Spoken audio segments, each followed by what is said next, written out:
Verdade. Dantes, tem apuração também, né? Os objetivos do Brasil nessa parceria com os Estados Unidos, né? Que tem a ver com a lavagem de dinheiro e o tráfico de armas. Na verdade, o Lula foi bem específico em relação a esses dois temas que ele gostaria de largar com urgência, né?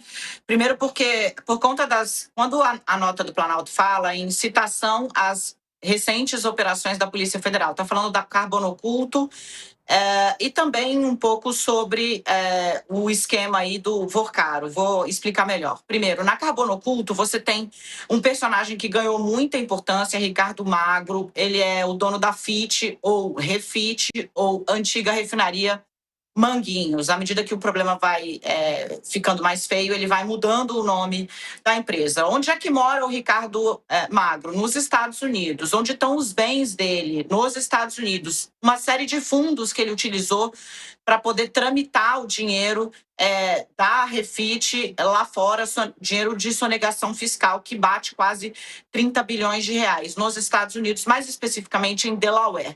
Então, na conversa, o Lula citou isso. Olha, eu queria ver se a gente conseguia encontrar uma forma de, ver como fazer para impedir a lavagem de dinheiro via fundos em estados onde é muito fácil, nos Estados Unidos, abrir uma empresa de papel, né? Que se abre uma empresa com uma caixa postal ali, né? É quase um esquema de paraíso fiscal em alguns lugares, né? Então, Delaware é um lugar que eles já identificaram que foi utilizado nesse esquema de criação de empresas de papel que você usa para branquear, ou seja, lavar dinheiro. É dinheiro que vem do crime, você transforma em patrimônio de uma empresa, ele volta depois como se fosse limpinho, dinheiro limpo. Além disso, a questão do bloqueio de bens, bloqueio e sequestro de bens, né? No caso do Magro é isso, né? Ele comprou um imóvel que foi de um ex-astro, acho que de basquete da NBA. Ele tem lancha, carros, enfim, uma série de itens de luxo milionários, né? No caso da casa, é realmente uma casa hollywoodiana que ele tem em Miami, que poderiam ser bloqueados e não estão sendo bloqueados. O Brasil não consegue fazer o sequestro desses bens. Para finalizar, tem a questão do tráfico de armas, que foi a forma como o Lula encontrou de tratar da questão das fronteiras de uma maneira que oferecesse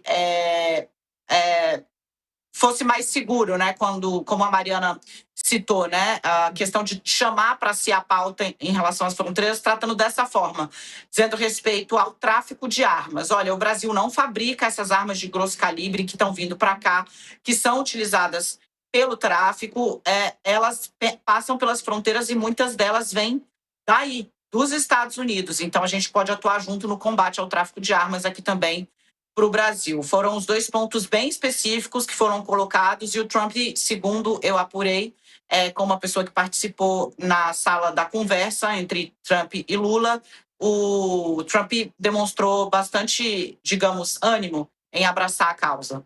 Não deixa de ser uma vacina, né, Mariana? Daquela ideia do Flávio Bolsonaro ele depois falou que era, claro que não era aquilo de fato, mas enfim, disse ele que não era aquilo exatamente que ele quis dizer, mas ele falou sobre bombardear navios na Baía de Guanabara, né? Exatamente, quer dizer, de um lado, a impressão que ficava é que os bolsonaristas talvez estivessem convidando esse tipo de atuação bélica em relação ao Brasil, né? Guardadas aí as devidas proporções do que estamos falando. Mas a gente já viu os Estados Unidos mirando esse tipo de ação, não só na Venezuela, mas em relação à Colômbia também, né?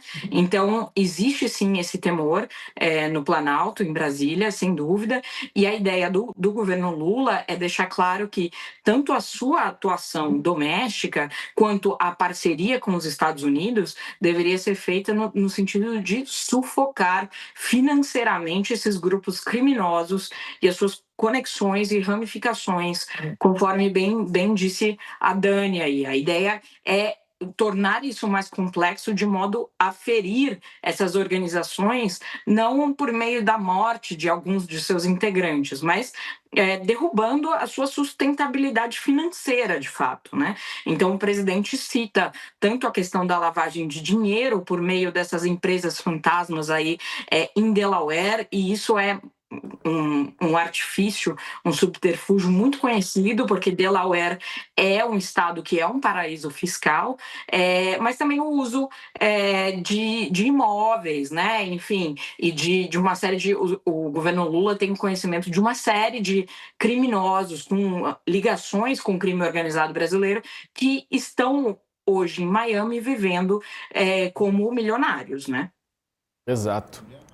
Cocho. Deixa eu aproveitar que você está aí e esclarecer uma coisa de ontem. Durante toda a tarde, falaram de uma importante reunião que o Trump teria com o Comando Militar americano, né? Eu fiquei acompanhando isso aí até tarde da noite e não saiu resultado nenhum. Parece que hoje aconteceu essa reunião e que uma das coisas que estava em discussão ali é uma ocupação, uma invasão por terra dos Estados Unidos na Venezuela. O que de concreto você sabe sobre essa reunião e o que eles decidiram?